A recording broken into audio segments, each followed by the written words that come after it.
Here's how the floor looks for Lionel Hollins. Randolph and Gasol together inside. Gilbert Arenas is out there with Mayo. And it's Pondexter in at the 3, the small forward. Now here's Petrus. Still looking to get on the scoreboard. And it's good. Here's Arenas.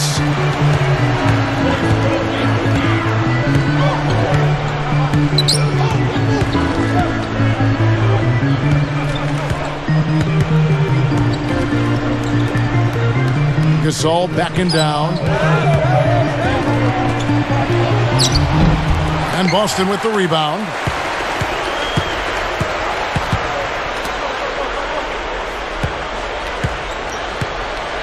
And here's Bradley.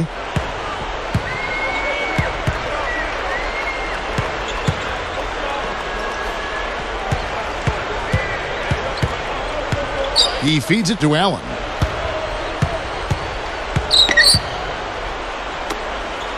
Petrus from outside. It's rebounded by Gasol. Memphis leading. And let's now go to the sideline. We'll catch up here with Doris Burke. Doris? Kevin, Ray Allen's work ethic is the stuff of legend. He noticed when practicing coming off screens that he was better turning right because his dominant right eye locked on the rim faster. So he made a quick adjustment by turning his head faster when moving left. He said shooting becomes much easier because I know where I needed to be quicker. Guys, like a true technician, he's always looking for a way to refine that stroke.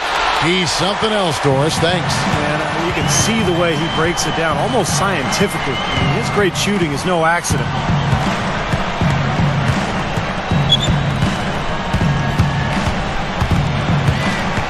Bradley against Arenas. It's stolen by Bass. Turned it over there, but they built this lead by making the most of their possessions and keeping their turnovers really low. Let's go. And again, Ray Allen. Now just a 1-point Grizzly lead. A little lucky, frankly, but they did get it to go. You know, when I look at this Memphis Grizzlies team, I mean, such an impressive playoff run for them last season. And the thing that stood out for me was their depth. They got contributions from a lot of players.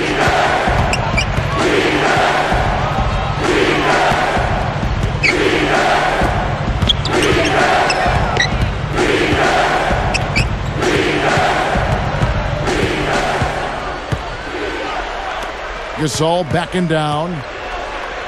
The jump hook. No good off the back of the rim. And Clark, you talk about the depth of that Memphis team. You think about the bench players that stepped up in the playoffs, guys like Darrell Arthur, Shane Battier, Grievous Vasquez giving them big minutes at that backup point guard spot. And then, of course, O.J. Mayo, a guy who would start for a lot of teams. When he came off the bench, gave them tough defense and made some big shots. Gasol, a screen on Bradley. Randolph gets to Gasol. Looking to end the run. Gasol with another miss. And the defense did just enough to throw him off that shot. Petrus from outside. And the Celtics hit again from deep. Here is Arenas. He has 5. There was a lot of speculation about whether Doc Rivers would return, but here he is, and he's become a bit of a mainstay at Boston since he's been there. Now here's Gasol. It's a 5-point game. The jump hook gets it to go. I'm sure they'd like to get more shots like that one. Here's Bradley. Back to Doc Rivers. Clark, there was talk he might take some time off or look to other teams, but he signed that 5-year deal right at the end of the season. You know, his son's going to be a freshman down at Duke, and I know he's anxious to watch him play. But he'll stay in the NBA. Steve, that was kind of an interesting decision. Well, I think Boston wanted stability, Kevin. The players are older, so by signing Doc Rivers to a long-term deal, you've told your fans, look, you know, he's the rock, he's the stability. We're going to be good for a long time because Doc is our leader. Mayo dishing to Randolph. To Mayo. It's off his foot. And the official saying it was kicked. Both teams deciding to change it up.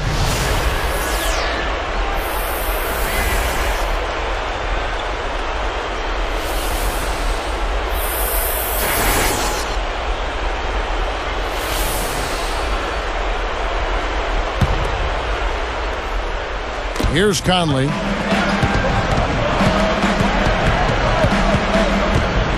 He kicks to Randolph.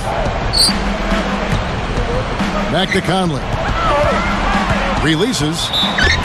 And he was fouled on the way up. 2 free throws now for him.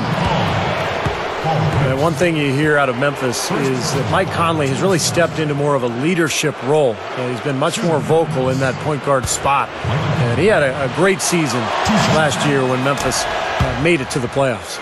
And, you know, speaking of Mike Conley, developing as a leader, that's something you really need from that point guard position, don't you think, Clark? Without question. And, you know, playing for a former point guard, Lionel Holland, certainly has had to help Mike Conley's development. But Mike's maturity, Mike Conley Jr.'s maturity, listening to him talk about his role and his responsibilities and seeing him handle the media in post-game interview situations speaks volumes to where that young man's head is. He's anchored on the ground, thinks the game, and is committed to getting better. As a former Buckeye, I know. I'm extremely proud of that young man. He's done a nice job. Well said nonetheless, yeah.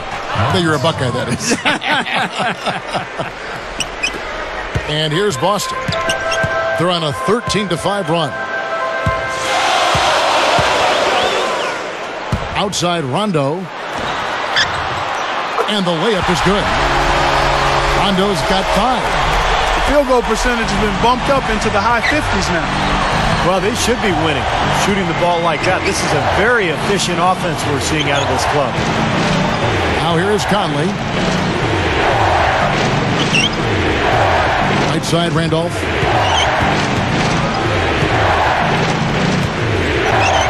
Back to Conley. Gay up top. He's covered by Rondo. Celtics leading by 5. Allen for 3. Again, Allen missing. Yeah, again, if the shot selection there, defender draped all over him. Well, you got to understand who's guarding you in that situation. I mean, if he's on you tight, you can't just rise up and try to shoot over the top. Now here's Gay. 5 points in the game. An amazing finish with a hand right in his face. Gay's got 7. Well, that makes 5 of their last 6 makes coming from inside. Yeah, really focused on getting the ball into the paint because they're taking advantage of very porous defense down there. Time called here. The Celtics decide to talk it over. Well, we all know Rajon Rondo is among the fastest players in the NBA, but he's really the only Celtic who wants to get out and run. This is more of a half-court team. In fact, Boston finished in the bottom 10 in the league in fast break points.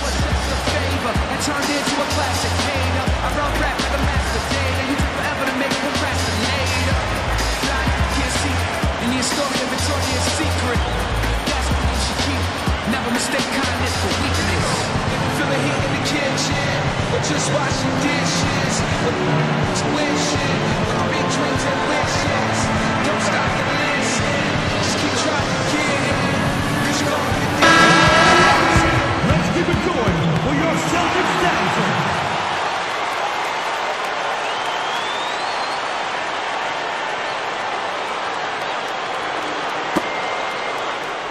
Here's Rondo. He's got 5.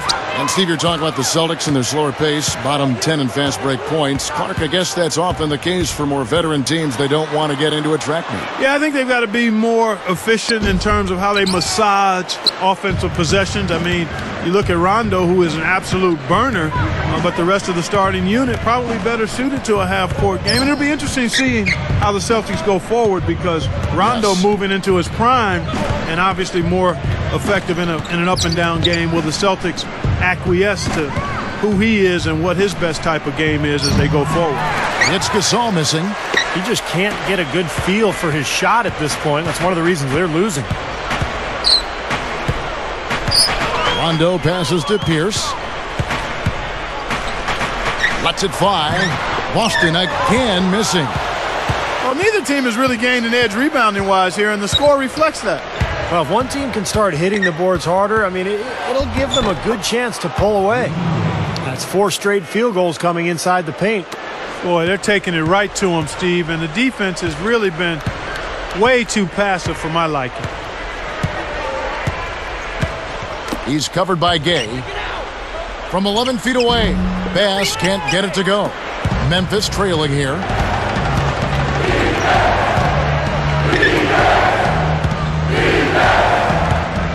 Conley against Pierce. Back to Allen.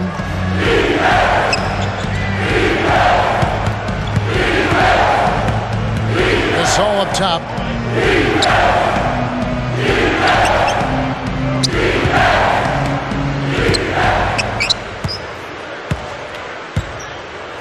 He dishes it to Gay. Gasol backing down. Lets it go. Again, Memphis. Offensively, just hammering away in the paint. And that's 10 straight points inside, too.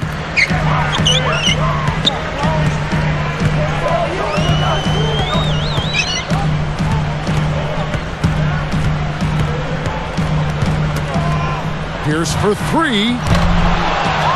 Trying to get back on track. And it's Randolph with the rebound. Randolph's got 4 rebounds in this game.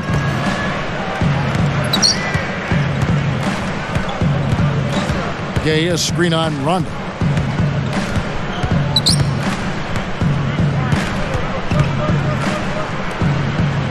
Outside Gasol. Rudy Gay on the wing.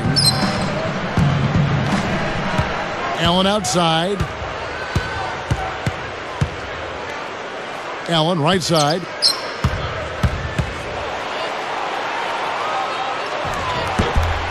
No luck. Excellent D there from Allen. Boston trailing. Let's go to our sideline reporter, Doris Burke. Doris, what do you have? Hey guys, well, one of the identifying characteristics of the Celtics, one of their calling cards, has been their tough defense over the years. Former coach Phil Jackson had high praise for them, saying they're going to smother, they're going to contest, and they're going to body guys. He added that these things you'll have to account for and plan for when facing the Celtics. Guys, not easy to do. Good job, Doris. Boston always near the top of the league in defense. And Kevin, I think Kevin Garnett has the most to do with that. He's the anchor down there on the block. And as a team, they've put together one of the best defensive units in the NBA the last few years surrounding Kevin Garnett. Now a timeout called by Memphis. Guys, I don't think there's any question about it. It was the best season in Grizzlies franchise history last season. I mean, a team that was 0-12 in the playoffs, had never won a playoff game, upsets the top-seeded Spurs in really convincing fashion. It was clear they were a really difficult matchup for San Antonio.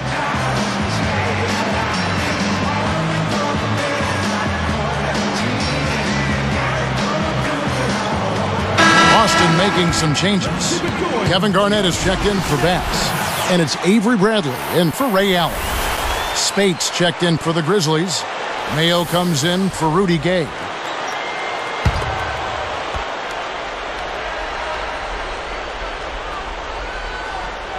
Here's Gasol. Takes it up. And the layup is good. Gasol's got 6 points. Well, the Grizzlies, Clark, took the Thunder all the way to 7 games. This is a team that won 46 games in the regular season, and then all of a sudden they look like one of the best teams, Steve, in the West. Yeah, what an amazing turnaround, Kevin, and they did all that without arguably their best player in Rudy Gay. But what I like best about Memphis is that they really established an identity. They pounded you inside, they really hustled defensively, and they were going to outwork you. And I think that was the key in their playoff run.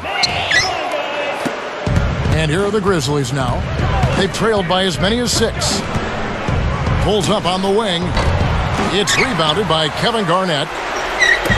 Here comes Rajon Rondo. He has 5.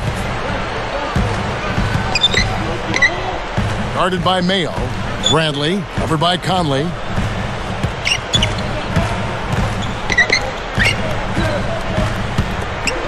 Good look. And Garnett gets it to go on the assist by Pierce. 6 points for Garnett. Look at how they've been scoring the basketball, and it's really fun to watch them because all the baskets are coming off assists. Well, keep that in mind. I mean, they're a much more efficient team when they make that extra pass. When they get in trouble, it's when they're taking quick shots. 51 seconds left in the second quarter. Rondo kicks to O'Neal. Outside Rondo. He passes to Garnett. The feed to Pierce.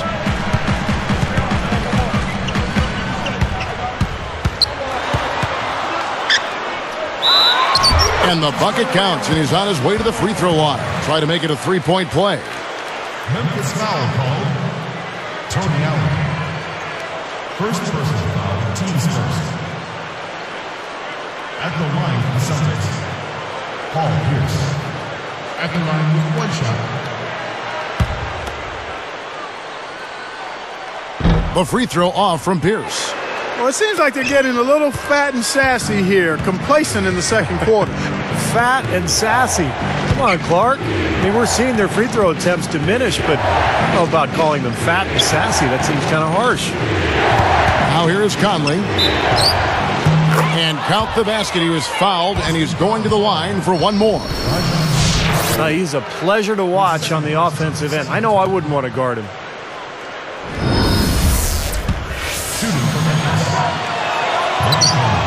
And the free throw is good, now leading by one. Here's Rondo. He has 5. Pass to Bradley.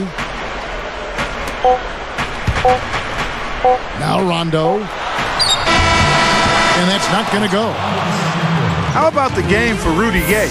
9 points, and they've got to be happy with his work on the glass, too. Oh, they have to be. I mean, he's not giving up any ground in the paint, and when the ball goes up, I mean, it's his. It's the Grizzlies. They're up by 1.